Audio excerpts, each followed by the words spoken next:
పాకిస్తాన్తో యుద్ధం ఆగిపోలేదని తాత్కాలిక విరమణ మాత్రమే అన్నారు కేంద్ర హోంశాఖ సహాయ మంత్రి బండి సంజయ్. ఆపరేషన్ సింధూర్తో పాకిస్తాన్లోని 9 ఉగ్రవాద శిబిరాలను ధ్వంసం చేసి 100 మంది టెర్రరిస్టులను మట్టుపెట్టినట్లు తెలిపారు. పాకిస్తాన్ కాళ్ల బేరానికి రావడంతోనే యుద్ధానికి తాత్కాలిక విరామం ఇచ్చినట్లు వెల్లడించారు.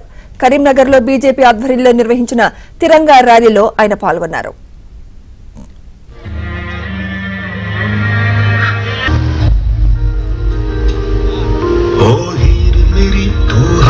रहे तेरी आंख घड़ी भर ना हो मैं मरता था जिस मुखड़े पे कभी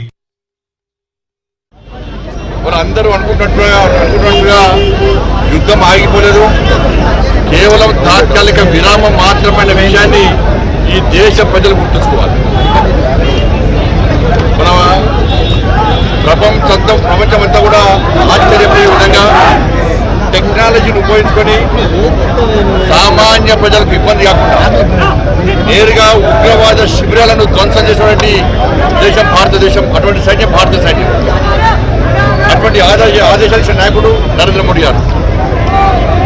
ఇలా ప్రపంచమంతా 9 ఉగ్రవాద శిబిరాలను ధ్వంసం చేసిన తర్వాత దాదాపు 100 మందికి పైగా టెర్రరిస్టులను హతమార్చిన తర్వాత సామాన్య ప్రజలకు ఎలాంటి హాని జరగకుండా చేసినటువంటి ఈ యుద్ధాన్ని చూసిన తర్వాత ప్రపంచమంతా నరేంద్ర మోడీ గారి యొక్క ఈ దేశ సైనికుల యొక్క సాహసాన్ని ఆలోచనలు కీర్తిస్తున్న విషయాన్ని మనం గుర్తించుకోవాల్సి ఉంటుంది.